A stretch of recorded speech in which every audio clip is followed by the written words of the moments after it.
Guys, I have procrastinated like crazy putting off reviewing this episode. This is Beach City Horror Club, also known as Horror Club, also known as Living Hell. Not only is this a Lars episode, but it's also a Ronaldo episode. And surprisingly, I don't dislike this episode for the reasons you might think.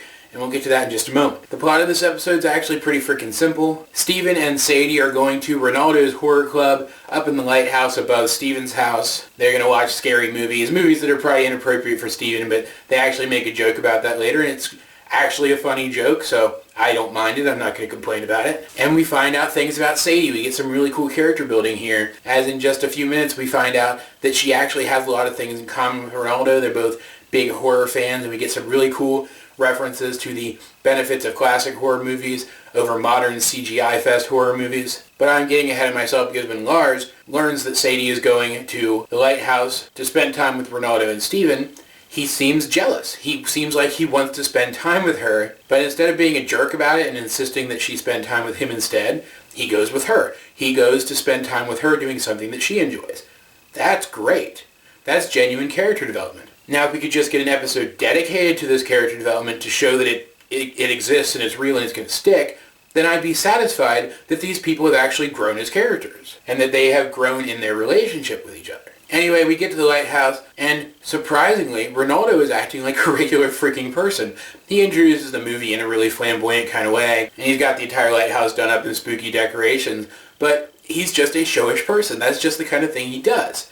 This isn't ridiculously over the top like some of the other stuff Ronaldo's done in the past. This is the kind of thing that an actual horror enthusiast would do. And being someone who enjoys horror movies and is a pretty big special effects enthusiast, someone who appreciates the difference between practical effects and digital effects, I really appreciate this scene here with the decorations and the subsequent talk about the benefits of classic movies over CGI movies. It just really hit home for me, and it made these characters very likable and relatable to me, and went a long way towards undoing some of the negative aspects of their development as we have seen over the course of several of their episodes. Ronaldo in these scenes is not being treated as a joke. He is not being treated as the over-the-top, overblown parody joke farce that the crew made him to be, and I like him.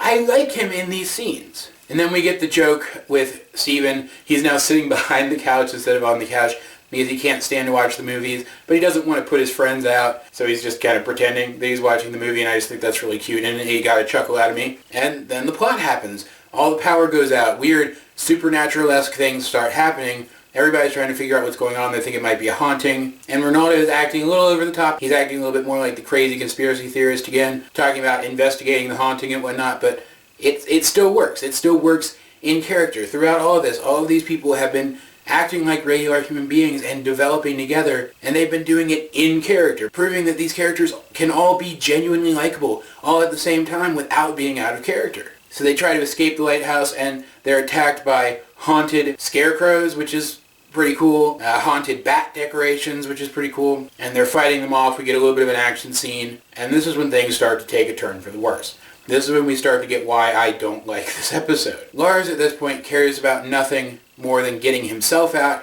and getting Sadie out with him.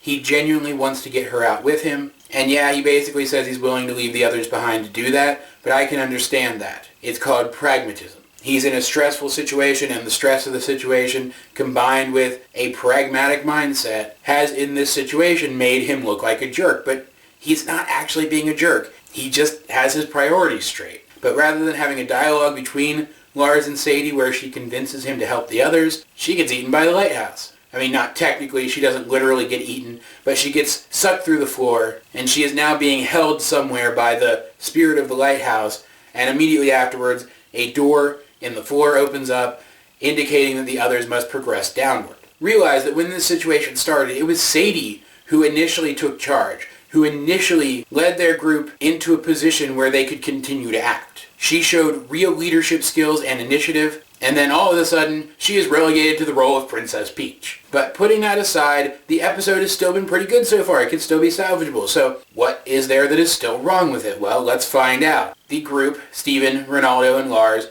progress downward to, I'm assuming, the lowest room in the lighthouse, and more supernatural stuff starts happening, Steven can sense something. He can sense strong emotion in this room somewhere. And then they come to Lars scrawled in the wall, and the wall is pulsating as if alive. And Ronaldo makes the statement that this must be a poltergeist and it must be haunting Lars. Specifically, it must want Lars. And then this giant mouth opens in the wall. It's a very cool, very creepy effect. And then the scene that kills this episode happens. Ronaldo picks up Lars, and he tries to throw him into the mouth to act as a sacrifice to get Sadie back. Now, in case you missed that, I'm going to go ahead and repeat that for you, and I'm going to use a little bit more simplistic language this time. Ronaldo tried to murder Lars. Flat out, tried to murder him.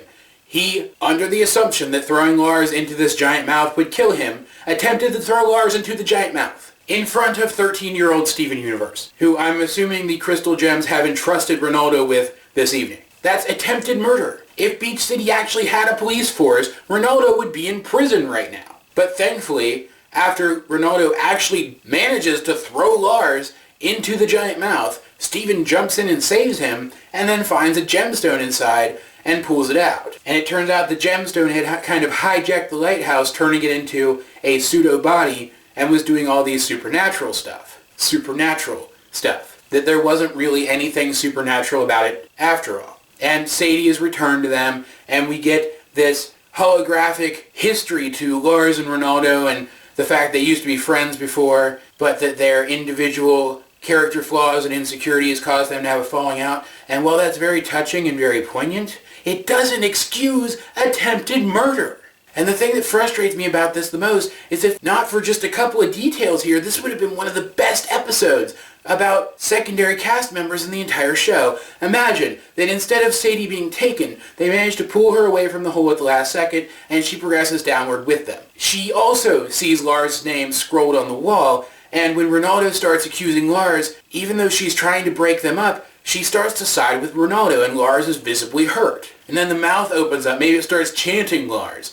And Ronaldo wants to sacrifice Lars, but Sadie points out how horrible that is, and he's like, I know it is, that's horrible, but I don't see another way out of this. And they start talking to each other, like actual people, until Steven finds the gemstone, and everything progresses as it normally would have throughout the rest of the episode. We would have had character building, character development, character history, the progression of character relationships, and no one would have tried to murder anybody. I know I'm really harping on that point, but attempted murder is a big deal, even in a cartoon, because this isn't a cartoon where people take over-the-top actions for no legitimate reason. This show still has a very down-to-earth internal logic. And the fact that at the end of the episode, Lars and Ronaldo actually treat each other like human beings doesn't make up for that. I don't hate this episode for the same reason that I hate the previous Ronaldo episode, as just an example. Hate being too strong a word. Dislike being a more appropriate one, probably. Let's reiterate why I don't like that episode. It's not because Ronaldo is over-the-top